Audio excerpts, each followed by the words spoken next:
నమస్తే. ప్రస్తుతం మనం ధర్నా చౌక్ దగ్గర ఉన్నాము. ఏదైతే మున్నూరు కాపులకి రాష్ట్ర ప్రభుత్వం అన్యాయం చేస్తూ ఉంది. మంత్రివర్గంలో మున్నూరు కాపు బిడ్డ లేడంటూ, అదేవిధంగా మున్నూరు కాపులకి కొంత హామీలు ఇచ్చింది కాంగ్రెస్ ప్రభుత్వం. అది ఇప్పటివరకు నెరవేర్చలేదంటూ కూడా ఇలా మున్నూరు కాపు సంఘం ఆధ్వర్యంలో భారీ ఎత్తున దీక్ష చేపట్టారు. ఒకసారి మాట్లాడే ప్రయత్నం చేద్దాం. మనతో పాటు మున్నూరు కాపు సంఘ నాయకులు ఉన్నారు. చెప్పండి అన్న, ఎట్లా చూస్తారు? మీ డిమాండ్స్ ఏంది? నా పేరు వచ్చేసి డొంగ్లీ శ్రీనివాసు, మున్నూరు కాపు యువత రాష్ట్ర కార్యదర్శి. నేను గత ఈ సంవత్సరాల నుంచి కాంగ్రెస్ గవర్నమెంట్ వచ్చి నుంచి ఎన్నో హామీలు ఇచ్చింది, కానీ మున్నూరు కాపులకు అణగదొక్కుతుంది. మున్నూరు కార్పొరేషన్ ప్రకటిస్తామని చెప్పేసి సంవత్సరాల నుంచి ఇప్పటివరకు ప్రకటించలే. దానికి అనుగుణంగానే ఇవాళ ఇందిరా పార్క్ ధర్నా చౌక్లో మేము కార్యక్రమం చేపడుతున్నాము. ఒకటి ఫస్ట్ ఏంటంటే మున్నూరు కాపు కార్పొరేషన్ ప్రకటించాలి. రెండోది మంత్రివర్గ విస్తరణ మున్నూరు కాపు బిడ్డకు తీసుకున్నాలని. ఎన్నో గవర్నమెంట్లు వచ్చినాయి పోయినాయి, కానీ గత ప్రభుత్వాల్లో చాలా మట్టుకు మున్నూరు కాపులో తీసుకున్నారు. కానీ ఇప్పటికీ ఈ కాంగ్రెస్ గవర్నమెంట్లో మున్నూరు కాపు బిడ్డకు తీసుకున్నప్పుడు అంటే మాకు సిగ్గుచేటు మెయిన్గా. అందుకని దానికి అనుగుణ వల్ల మేము మున్నూరు కాపు ధర్నా దీక్ష కార్యక్రమం చేపడుతున్నాము. మున్నూరు కాపులు చాలా వరకు అన్నింటిలో ముందుంటారని చెప్తా ఉంటారు. సో మరి ఎందుకు ఈ ప్రభుత్వం చిన్న చూపు చూస్తుంది అనుకోవచ్చా? చిన్న చూపు చూస్తుందనే కదన్నా మాకనంటే. ఎందుకంటే ఎన్నికలలో అన్ని హామీలు ఇచ్చిండు కానీ ఇప్పటి వరకు మాకు ఏ ఒక్క హామీ నెరవేర్చలేదు. దానికి అనుగుణంగా ఇవాళ మేము దీక్ష కార్యక్రమం చేస్తున్నాం. ఇంకోటి ఏంటంటే కోకాపేటలో 20 కోట్లతోని మున్నూరు కాపు ఆత్మగౌరవ సభ నిర్మించాలని చెప్పేసి దానికి ఎన్నోసార్లు వినతి పత్రం ఇచ్చినాము. దానికి ఈ సీఎం గారు రెస్పాన్స్ ఇస్తారు. అలాగనే ఈ కార్యక్రమాన్ని ఇంతటితో కాక పెద్ద ఎత్తున గ్రామ స్థాయి నుంచి రాష్ట్ర స్థాయి వరకు ధర్నాలు కానీ రాస్తారోకో కానీ చేయటానికి ఒక మళ్ళీ దశ తెలంగాణ ఉద్యమంగా మున్నూరు కాపులు అంత ఏకమై ఉద్యమాన్ని ఉధృతం చేస్తామని చెప్పేసి మేము ఈ సభాముఖంగా అందరికీ ప్రయత్నం చేసిరన్న. 1 year 1.5 year అవుతుంది మీ మున్నూరు కాపులకు జరుగుతున్నటువంటి అన్యాయాన్ని ప్రభుత్వం దృష్టికి తీసుకెళ్లే ప్రయత్నం. మా కుల పెద్దలు చాలా మట్టుకు అందరికీ కలిసినాము. ఇక ఇవాళ చేస్తాం రేపు చేస్తామని చెప్పేసి మా 2024 మార్చి 14న మా కుల పెద్దలు అందరూ పోయి 12వ తారీఖు కలిసిండ్రు. 14వ తారీఖు మా కుల పెద్దలకు మున్నూరు కాపు కార్పొరేషన్ ప్రకటిస్తున్నట్టు చెప్పేసి జీవో నెంబర్ 19 విడుదల చేయడం జరిగింది. అప్పటి నుంచి ఇప్పటి వరకు కార్పొరేషన్ నాన్స్తూనే వచ్చింది. దానికి అనుగుణంగా ఇవాళ మేము ధర్నా చేయడం జరుగుతుంది.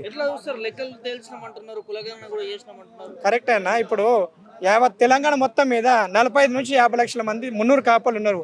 ఉదాహరణకు డిస్టిక్ 1 లక్ష మంది పట్టుకున్నా కానీ ఎంత 33 లక్షల మంది అవుతారు. కానీ ఈ తెలంగాణ కాంగ్రెస్ గవర్నమెంట్ 13.6 అని ఇచ్చిండ్రు. అంటే 13,60,000 అంటే 13 లక్షలు పట్టుకున్నారంటే ఉన్న మిగతా మున్నూరు కాపులు చచ్చిపోయినరా?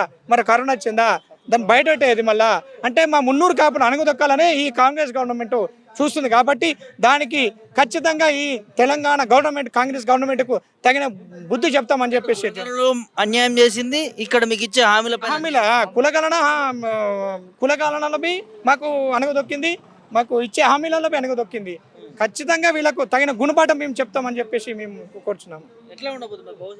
భవిష్యత్ కార్యాచరణ మా కుల పెద్దలు అందరితో మాట్లాడుకొని మా రాష్ట్ర సంఘ అధ్యక్షులే కానీ కుల పెద్దలు కానీ అందరితో మమేకమై మీటింగ్లు పెట్టుకొని ఖచ్చితంగా దీనికి తగిన ఈ రేవంత్ రెడ్డి కాంగ్రెస్ గవర్నమెంట్కి తగిన బుద్ధి చెప్తామని చెప్పేసి మేము కోరుచున్నాము. రేవంత్ రెడ్డి గవర్నమెంట్ అంతా హామీలు ఇచ్చి అన్ని చూడమన్నది. కళ్యాణ లక్ష్మి 1,00,000 రూపాయలు తులం బంగారు ఇస్తున్నారు. తులం బంగారు ఇవ్వాలి. మరి రైతు బంద్ చేస్తాను 2 సార్లు ఎగదగ చేసిండు. రైతు బీమా రుణమాఫీ చేస్తాను, అది కూడా మాఫీ చేయలేదు. కొందరు కానీ కొందరు కాలేదు. ఇంత అన్న కాలేదన్న. మస్తు 12 మంది కాలేదు, 4 మందికి అయినాయి. రైతు బంధు కూడా 3 ఏడా అన్న. కొందరు పడ్డాయి, కొందరు పడలే. అది 2.5 ఎకరాలకి పడ్డాయి, 3 ఎకరాల పడలే. ఇంకా పడితే రాలేదు. ఎక్కడ రాశాడు మా పంటలు అయితే తెలంగాణలో బీర్కూర్ మండలంలో మంచిగా ఉన్నాయి పంటలు. బీర్కూర్ మండలం ఏది కూడా ఏ ఎలక్షన్ గెలిచిన కూడా మంత్రి పదవులు ఇవ్వకొచ్చిండ్రు. అనగా దొక్కేస్తున్నారు. ముందర పోనీ ఇవ్వకొచ్చిండ్రు. ఎలక్షన్ ఉన్నప్పుడు ఆడుకుంటారు, తర్వాత దొక్కేస్తున్నారు. మంత్రి పదవి ఇచ్చిండు కదా గంగుల కమర్కి ఒక ఆయనకి ఇచ్చిండ్రు. ఇప్పుడు కాంగ్రెస్ ప్రభుత్వంలో ఇస్తాను ఇవ్వలేదు. గంగుల కమర్కి ఇచ్చిండు. మా ఊరికి కూడా వచ్చాడు. బీర్కూర్కి గురుకుల పాఠశాలకు ఓపెనింగ్ చేసిండు. పంచాయతీ ఆఫీస్కి ఓపెనింగ్ చేశాడు. భూమి పూజ చేసిండు. గంగుల కమర్కర్ అని చేసి టీఆర్ఎస్ పదవి చేసిండు.